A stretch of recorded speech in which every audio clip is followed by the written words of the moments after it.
오늘 우리에게 주시는 하나님의 말씀은 느헤미야 2장 11절에서 18절입니다. 봉독하겠습니다.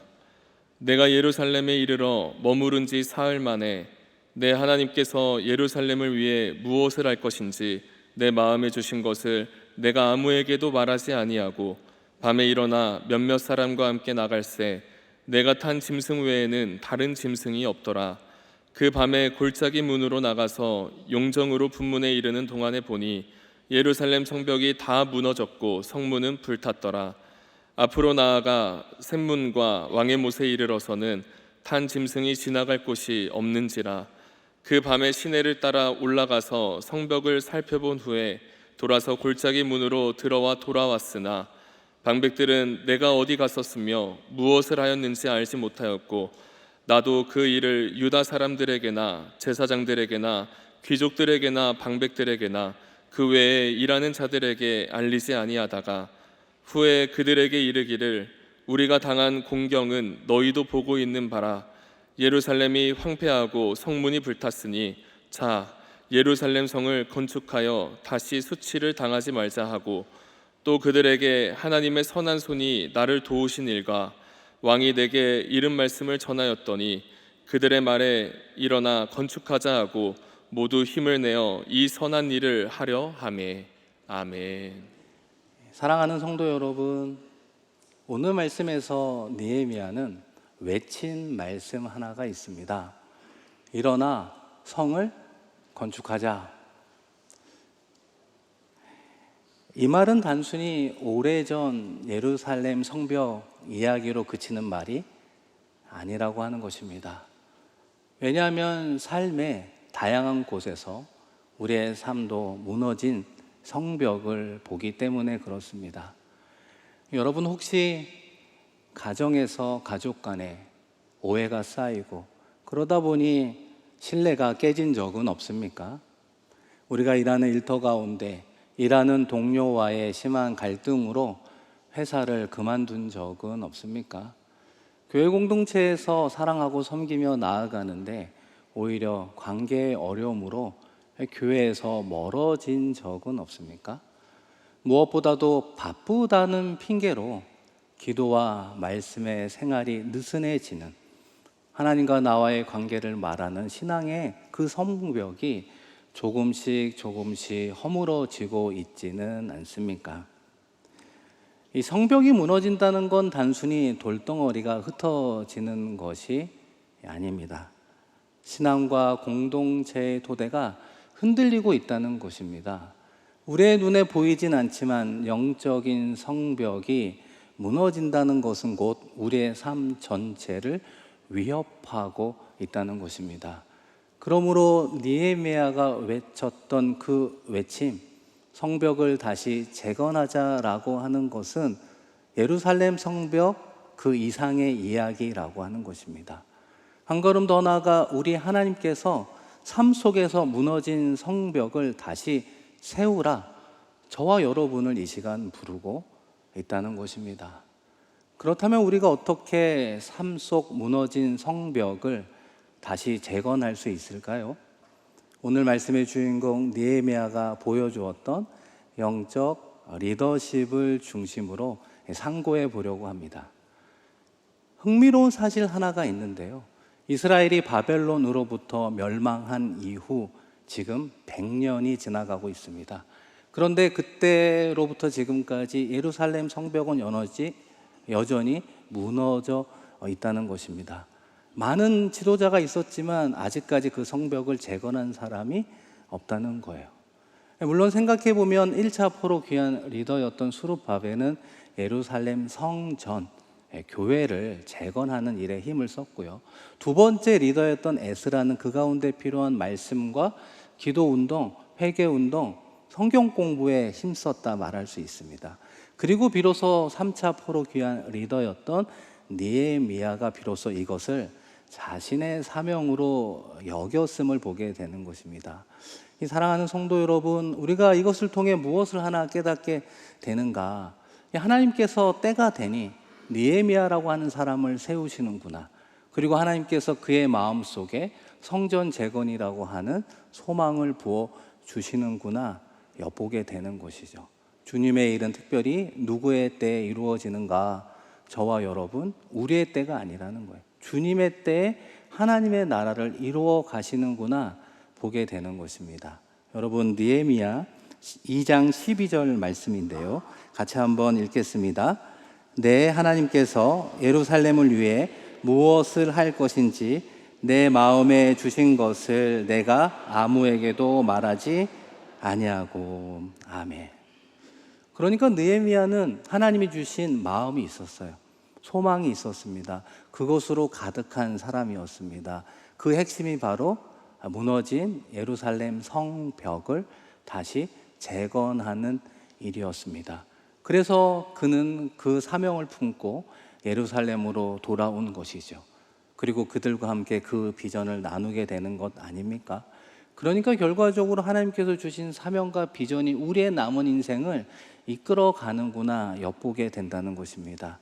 그렇다면 느헤미야가 예루살렘의 무너진 성벽을 이루는 과정 가운데 보여주는 그의 리더십 3가지가 등장하게 되는데요. 첫 번째는 무엇인가? 현실을 직시하는 리더십입니다. 우리 한번 화면을 보면서 같이 읽겠습니다.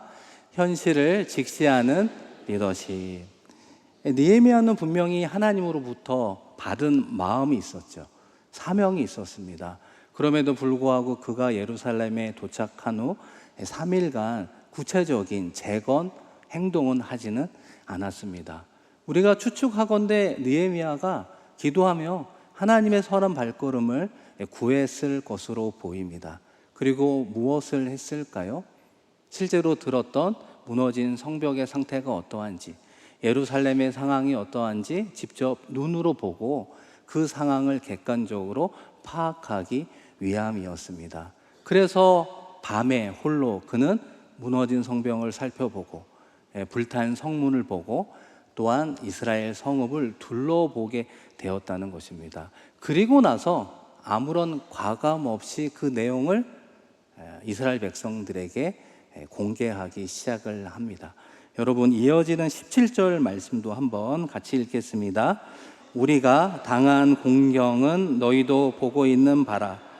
예루살렘이 황폐하고 성문이 불탔으니. 아멘. 느헤미야가 백성들에게 나눈 이야기가 뭡니까? 우리가 현실적으로 어려움이 있는 것 맞습니다. 그리고 예루살렘 성읍은 황폐해지고 성문은 불탔습니다.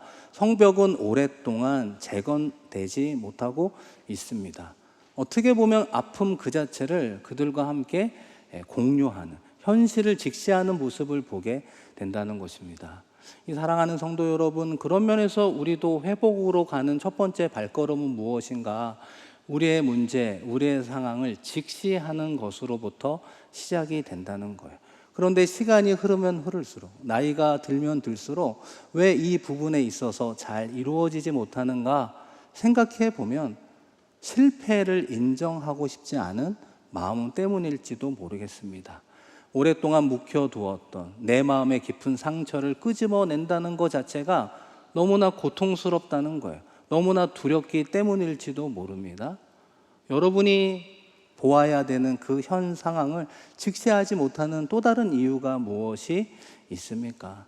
회복의 시작은 현 상황을 직시하는 것으로부터 시작되는 것이죠. 우리가 아파서 병원에 가면 의사가 그 진단을 하게 되고 그에 따른 치료를 해주는 것 아닙니까? 마찬가지라고 하는 거예요. 창조주 되신 하나님 앞에 우리의 문제를 드러낼 때 비로소 회복도 치료도 치유도 이루어지게 된다는 것입니다. 그런 의미에서 우리가 직시해야 되는 나의 문제, 여러분의 상황, 우리의 어려움은 무엇이 있겠습니까? 우리가 하루하루 참 최선을 다해서 열심히 성실하게 살아가고 있음에도 불구하고 우리의 삶은 왜 이렇게 고단할까요? 왜 이렇게 피곤하고 왜 이렇게 어려움은 사라지는 것이 아니라 가중되는 인생 가운데 살아가고 있습니까? 정말 새벽부터 밤늦게까지 열심히 일하고 있는데 왜 경제적인 문제는 해결되지 않은 채 그 압박이 우리를 조르고 있습니까? 다른 것은 다 괜찮은데 애지중지 키운 우리의 자녀들이 속을 썩일 때 부모는 정말 죽을 것 같은 마음이 드는 것 아니겠습니까? 모든 문제는 다 좋은데 왜 이렇게 우리는 가는 곳마다 관계로 인해서 그것이 깨지고 연합하지 못해서 사람들로부터 평생 잊지 못할 상처를 우리의 마음에 품고 살아가게 되는 걸까요? 여러분, 그것이 왜 그런가? 오늘 말씀의 흐름 가운데 그 공통된 이유, 원인을 하나 찾아본다면 그것은 바로 하나님과 우리와의 관계에서 찾을 수 있다는 것입니다. 하나님과 우리와의 관계를 말하는 그 신앙의 성벽이 우리가 모르는 사이에 무너져 내리고 있었던 것입니다. 그래서 하나님은 우리를 힘들게 하는 그 일들을 통해 영적 거울로 하나님과 우리와의 관계를 보라고 말씀하고 있다는 거예요. 지난 한 주는 새벽 기도회 가운데 데살로니가 교회를 함께 나누는 시간을 가졌습니다. 제 마음속에 하나 기억 남는 것 중에 하나는, 아니 시작된 지 신생교회잖아요. 1년, 2년밖에 안 된 데살로니가 교회가 어떻게 아가야와 마게도냐에 칭찬 듣는 교회가 되었을까? 특별히 무엇을 칭찬하고 있습니까? 믿음의 역사가 있었다는 거예요. 사랑의 수고가 있었다는 것입니다. 소망의 인내를 가지고 살아가는 모습이 있었다는 거예요. 그런 모습이 아가야와 마게도냐 모든 사람들에게 본이 되었다는 거예요. 우리는 1, 2년 신앙생활한 거 아니잖아요. 3대, 4대 모태신앙에 어떻게 보면 수십 년을 신앙생활하는 삶의 자리에 믿음의 역사가 있는가? 우리 가운데 사랑의 수고가 있는가? 우리를 통한 소망의 인내로 기다리고 참는 모습이 있는가? 왜 이런 부분들이 무너지고 있겠습니까? 예전에는 기도원을 가던 때가 있었죠. 주여 삼창은 물론 통성기도하고 철야기도하는. 그런데 이제는 기도원에 가는 발걸음도 줄어들고 있는 것 아닙니까? 우리 교회 공동체 가운데서도 함께 기도하자라고 해도 큰 소리로 기도하는 사람이 없다는 거예요. 속으로 생각을 하는 건지 묵상을 하는 건지 중얼거리는지. 기도의 힘이 약해지니 우리의 삶의 자리에 믿음의 역사가 어떻게 일어날 수 있겠습니까? 예전에는 성경을 통해 하나님을 사랑하고 꿀송이 같은 말씀을 묵상하며 살아갔는데 이제는 성경 대신에 우리의 손에 스마트폰이 우리를 통제하고 있는 것 아닙니까? 그것을 통해 SNS, 유튜브 삼매경에 빠지며 하나님을 사랑하는 것이 아니라 나를 즐겁게 하는 쾌락을 쫓아 살아가고 있는데 우리를 통해 어떻게 사랑의 수고가 나오겠어요? 우리를 통해 다른 사람을 섬기고 우리를 희생하고 섬기는 사랑의 수고를 할 수 있는 사랑의 힘이 우리 가운데 있냐고요. 짠해도 그것이 없기 때문에 사랑의 수고가 아니라 불평이 나오는 것 아닙니까? 우리 주님 다시 오신다 약속해 주었잖아요. 우리의 구원자라고 우리 주님 말씀해 주었잖아요. 그것을 소망할 때 우리는 참고 기다리고 소망의 인내 가운데 살아가야 되는데 그런 믿음이 우리 가운데 없으니까 우리가 가는 곳마다 분위기가 썰렁해지고 깨지는, 연합하지 못하는 것 아닙니까? 샬롬, 평안의 복을 빌어주라고 하는데 부족하지만 우리가 가는 곳마다 피스메이커가 아니라 트러블 메이커로 살아가고 있는 거 아니에요? 그게 우리가 직시해야 되는 영적인 나의 모습이라고 하는 거예요. 이 모든 것을 오늘 말씀의 흐름으로 본다면 나의 영적 성벽이 무너지고 있다는 것입니다. 그러나 느헤미야처럼 이 모든 문제를 드러내자는 거예요. 누구에게요? 하나님 앞에. 하나님 앞에 솔직히 드러내 보자는 거예요. 어렵고 힘들지만 드러낼 때 하나님께서 우리를 만져주시는 것입니다. 그럴 때 비로소 우리는 깨닫게 되죠. 내 힘으로 회복할 수 없구나.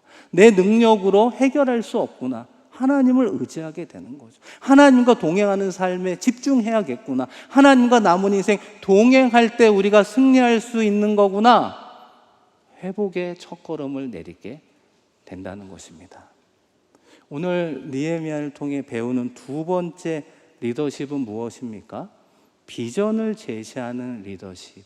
한번 같이 읽겠습니다. 비전을 제시하는 리더십. 이 느헤미야는 단순히 성벽이 무너졌다라는 사실에 머물지 않았다는 것입니다. 그 다음 행보가 있었던 것이죠. 그래서 느헤미야는 절망 가운데 있는 백성들에게 자신의 이야기를 들려주면서 준비하게 되는데요. 여러분 18절 같이 한번 읽겠습니다.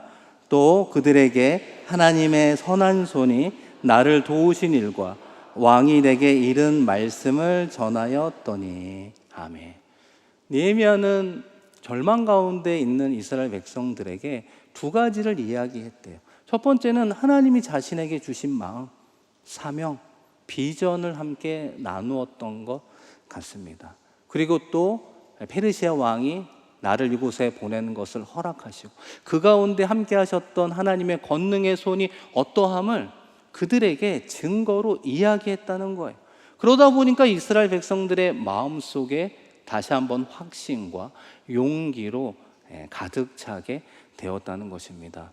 그러나 느헤미야는 이것으로 그치지 않고 비전을 그들과 함께 공유하게 되었습니다. 하나님이 주신 비전은 공동체를 향한 하나님의 큰 소망의 그림이라고 말할 수 있는 것입니다. 그 비전을 함께 공유하고 들을 때 어떤 역사가 일어나는 것입니까? 하나님께서 주신 비전은 단순한 꿈이 아니에요. 단순한 희망사항이 아닙니다. 하나님이 이끌어 가실 거라는 믿음의 확신 속에서 우리의 마음속에 절망을 희망으로, 그렇죠, 미래는 반드시 좋아질 거라는 희망적인 가능성으로 바꾸어주는 등불과 같은 역할을 하고 있다는 것입니다. 앞으로 남은 인생 우리는 어떻게 살아가야 됩니까? 무엇을 하고 어디로 가야 되는 인생인가? 비전이 우리 가운데 들어올 때 우리 인생의 나침반 같은 역할을 하게 된다는 것입니다. 사랑하는 성도 여러분, 그런 의미에서 느헤미야의 말을 들은 백성들이 마음을 더 활짝 열고 어떻게 대답하게 됩니까? 이어지는 18절에 보시면 그들의 말이 일어나 건축하자. 여러분, 그들의 말이 어떻게 한다고요? 일어나 건축하자. 건축의 행동은 나중에 있지만 그들은 무엇부터 이야기합니까? 일어나. 절망의 자리에서 일어나. 실패의 자리에서 일어나. 고통의 자리에서 일어나. 패배하는 자리에서 일어나. 하나님이 주신 비전을 이루자. 그들이 마음을 열고 동참하게 되었다는 것입니다. 사랑하는 성도 여러분, 우리의 삶의 자리도 그러한 것 아닙니까? 우리의 가정도, 일하는 일터도, 교회 공동체도 동일하다 이야기할 수 있다는 것입니다. 우리 가운데, 가정 가운데에는 어떤 비전이 필요할까요? 남대문 교회 공동체를 향한 하나님의 비전은 무엇입니까? 이 시간 예배하는 저와 여러분 한 사람 한 사람에게 주신 하나님의 소망의 큰 그림, 여러분의 마음에 새겨져 있습니까? 저는 지난주에 어느 회사에서 신우회 예배가 있다고 하나님의 말씀을 좀 증거해 달라는 요청을 받고 참석하게 되었습니다. 그런데 그 회사는 좀 특징이 있는데요. 이 설립 초기부터 이 선교에 대한 비전을 가지고 시작된 회사이었습니다. 그러다 보니까 어떤 아름다운 신앙의 전통이 있는가, 매월 첫 번째 월요일 날 모든 사원이 모여서 하나님을 예배하는 그런 특징이 있었죠. 그 신우회 가운데 저를 부르게 되는 것입니다. 제가 한번 물어보았습니다. 아니 회장님, 그러면 이곳에 오는 분들이 다 교회를 다니시나요? 그런 건 아니래요. 한 3분의 1 정도만 신앙생활을 하고 나머지는 그렇지 않지만 모든 사원들이 모여서 예배한다, 이렇게 말씀을 하시더라고요. 50여 명의 사원들과 함께 예배하면서 제 마음속에 그런 뭉클함과 그런 어떤 은혜의 시간이 되었습니다. 아, 이곳이 정말 예배하면서 그분들이 하나님을 만나고 복음을 듣고 또 선교하는 선교 공동체로 나아가는 귀한 모임이구나라고 하는 생각 말입니다. 그래서 그분은 그런 이야기를 하더라고요. 하나님께 기도할 때 우리의 회사의 규모가 성장하게 해달라고 기도하지 않는데 무엇을 위해서 기도하느냐? 하나님이 주신 선교를 감당할 수 있는 회사가 되게 해달라고 기도를 한다는 거예요. 그런데 더 놀라운 사실은 무엇입니까?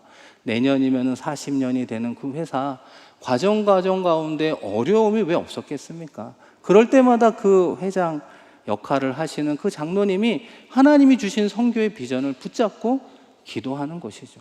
하나님을 위해서 시작된 회사, 하나님의 나라와 복음을 위해서 나아가는 이 회사, 하나님께서 붙잡아 주셔야 되는 것 아닙니까?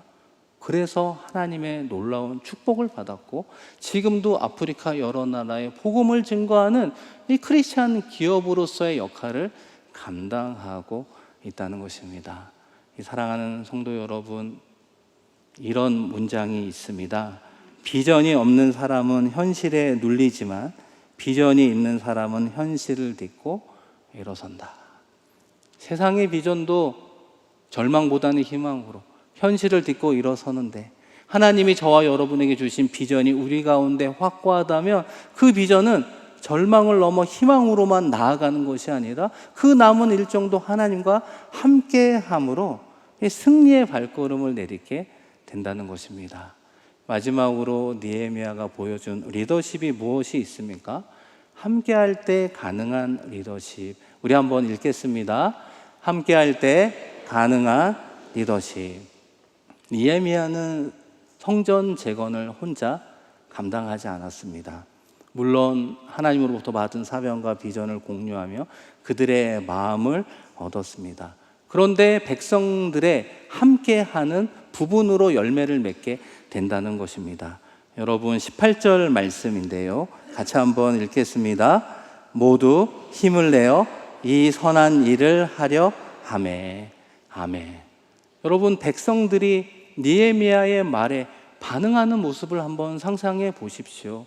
한 명도 빠지지 않고 열애 없이 모두 힘을 내어 보자는 것입니다. 어렵고 힘든 현실은 이해가 되지만 힘을 내어 보자는 것입니다. 하나님이 주신 선한 일을 함께 해보자라고 하는 것이죠. 이것이 느헤미야에게 얼마나 큰 힘이 되었겠습니까? 백성들이 머무는 자리에서 마음을 열고 힘을 내어 주의 선한 일을 해보자 말하는 것이죠. 느헤미야도 혼자 하라고 하면 여러 가지 책임감, 부담감 때문에 감당하지 못했죠. 불가능한 일이었을 것입니다. 그러나 함께할 때 그 일이 가능한 일이 되었다는 것입니다. 사랑하는 성도 여러분, 무너진 성벽은 한 사람의 힘으로는 재건할 수 없는 것 아닙니까? 우리의 가정도, 우리의 일터도, 교회 공동체도 동일하다 말할 수 있죠. 리더가 되는 사람은 비전을 발견하고 그 비전을 함께 나누면서 함께하는 분들의 마음을 얻어야 되는 것이죠. 그럴 때 공동체가 재건되고 회복되는 것입니다. 오늘 느헤미야를 통한 리더십의 핵심은 무엇인가? 이 리더십의 정의는 영향력이라고 말할 수 있습니다. 인플루언스라고 이야기하는데요. 리더는 함께하는 분들에게 영향력을 끼치는 것이죠. 마음을 열기도 하고 함께 비전을 바라보며 나아가는 것입니다. 그런데 그 열매는 함께하는 이들이 마음을 모아줄 때 가능한 것임을 오늘 말씀은 우리에게 주장하고 있습니다. 이 사랑하는 성도 여러분, 오늘 말씀을 준비하고 이렇게 또 함께 나누면서 저의 모습을 가장 먼저 보게 되었습니다. 느헤미야가 하나님께서 주신 마음을 갖고 예루살렘으로 왔던 것처럼 저도 남대문교회 담임 목사로 부임한 지 6개월이 되고 있습니다. 제가 이곳에 오면서 하나님께서 주신 분명한 마음이 마치 느헤미야의 마음과 100% 동일하구나라는 생각을 하게 됩니다. 여러분, 무슨 말입니까? 여러분이 사랑하고 섬기는 남대문교회 공동체 가운데에도 무너진 성벽이 있다는 것입니다. 물론 이런 표현에 조금은 아닙니다, 목사님. 우리 교회는 무너진 성벽이 없습니다 라고 이야기하실지 모르지만 외부에서 온 제가 보기에는 그런 무너진 성벽들의 모습들이 분명히 있다는 것입니다. 사랑하는 성도 여러분, 그렇지 않습니까? 우리 교회 공동체 가운데 새 가족이 참 오기 어려운 상황입니다. 교회 주변에 주택가가 있는 것도 아니잖아요. 그리고 또 원근각처에서 오시는 우리 성도님들의 50%가 70세 이상이라는 이야기를 들은 적이 있는데요. 이 부모 세대는 오는데 이 자녀 세대는 가까운 교회는 가도 먼 남대문 교회 오기 어려운 부분들이 있는 것 아닙니까? 특별히 남대문 교회 가운데 또 빅패밀리라고 하는 부분들이 있는 것 아닙니까? 우리가 흔히 말해서 시족 사회다 뭐 이런 이야기도 하시는데요. 이 어떤 분 한 분의 깊은 관계를 알고 이야기를 해보면 50명, 60명, 70명 정도의 얽히고 설킨 관계를 보게 된다는 것입니다. 제가 요즘에 열심히 성도님들 얼굴 또 이름도 외우고 있거든요. 그런데 어느 날 제가 보기에는 A라는 분의 얼굴과 이름도 알았어요. 옆에 있는 B의 얼굴과 이름도 알았습니다. 그런데 그분이 지나가면서 목사님, 저하고 이분의 관계를 아세요? 물어보시는 질문에 엄청 당황했습니다. 말문이 막혔습니다. 스스로 회개했습니다. 공부를 더 하자. 과연 가능한 것인지는 모르겠습니다만 이렇게 얽히고 설킨 부분들이 결속력이 있죠. 교회를 사랑하는 마음 큰 거 장점입니다. 그런데 새로운 분들 입장에선 이 교회에 정착하기가 조금은 높은 벽처럼 느껴지는 부분이 있는 것 아니겠습니까? 우리 모두가 있는 모습 그대로 직시해야 되는 것입니다. 이번 정책당회를 지나 내년 초에는 제가 마음에 품고 기도하는 비전들을 우리 모두와 함께 나누는 시간을 가지려고 합니다.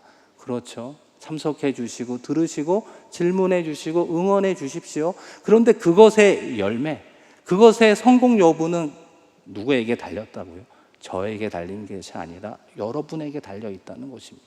모두 힘을 내고 이 선한 일을 하자라고 하는 모두의 마음이 모아져 행동을 할 때 비로소 그 선한 열매가 맺히게 된다는 것입니다. 이 부분이 중요한 이유는 무엇인가? 하나님이 주신 비전 따라 함께 행하는 과정 가운데 우리는 어떤 하나님을 만나느냐? 살아계신 하나님, 비전을 이루시는 하나님, 그 비전의 열매를 허락하시는 하나님을 만나게 된다는 것입니다. 그것이 우리에게 힘이 된다는 거예요. 그러면 우리의 가정도, 우리의 자녀도, 여러분이 일하는 일터도 선한 영향력으로 순환되어 간다는 것입니다. 사랑하는 성도 여러분, 오늘 느헤미야의 말씀을 통해 세 가지 리더십에 대한 이야기를 했습니다. 첫 번째는 무엇이라고요? 현실을 직시하자. 하나님의 관계 속에 무너진 나의 성벽의, 신앙의 성벽의 모습은 무엇인가? 하나님께 솔직히 드러내자는 것. 두 번째는 무엇입니까? 비전을 제시하라. 우리 모두는 다 리더라고 말할 수 있습니다. 나에게 하나님 비전을 주시고 마음을 주시고 기도하게 하여 주옵소서. 비전으로 함께 일해야 되는 것이죠. 마지막은 무엇입니까? 함께 일하라. 혼자 할 수 없습니다. 돕는 사람 붙여달라고 기도하며 이 공동체 재건에 힘써야 되는 것 아닙니까? 사랑하는 성도 여러분, 우리의 삶에 무너진 다양한 성벽 앞에 우리도 느헤미야처럼 서 있습니다. 이 시간 우리도 이렇게 이야기해야 될 것입니다. 일어나 성을 건축하자. 나의 삶 속에 무너진 신앙의 성벽들을 일어나 건축하자.